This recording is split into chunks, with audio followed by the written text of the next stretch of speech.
పెట్టిన ఖర్చు కంటే పెరిగిన సంపద 10 రెట్లు పెరిగింది. సాగునీరు, గ్రామాల అభివృద్ధి వలన వాళ్ళ భూముల విలువ, తెలంగాణలో రైతు బంధు అందుకునే మొత్తం ఎక్స్టెంట్ ఎంత అంటే 1,52,00,000 ఎకరాలు అంటే పట్టా భూములు.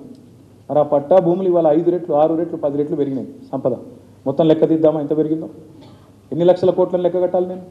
అదేవిధంగా ఆ 1,52,00,000 ఎకరాల పట్టా భూమి విలువ నాకు తెలిసి కనీసం 5 రెట్లు పెరిగింది, ఇంకా ఎన్నో రెట్లు పెరిగిందని చెప్పొచ్చు. ఇంకొక మాట, ఓవరాల్గా ఏం చేసినాం? ఇగో ఇది చేసినాం. వాళ్ళేమో 6 లక్షలు అప్పు చేసినాం అంటున్నారు. నేను చెప్పేది కూడా సుమారు లెక్కనే, కానీ నాకు తెలిసి దీనికన్నా ఇంకా చాలా ఎక్కువ రెట్లు ఎక్కువ ఉంటుంది. మేము అప్పు చేసాం, అప్పులకి ఆస్తులు సంపాదించామంటారు. ఆస్తులు అంటే ఏంటండి? ఇదే సెక్రటేరియట్ ఉంది. సెక్రటేరియట్లో ఏమి తక్కువ అయిందని ఆ మంచిగా ఉన్న సెక్రటేరియట్ ని పడగొట్టి ఒక ప్యాలెస్ లాంటి సెక్రటేరియట్ కట్టే అంత అవసరం ఉందా ఈనాడు ఈ రాష్ట్రానికి?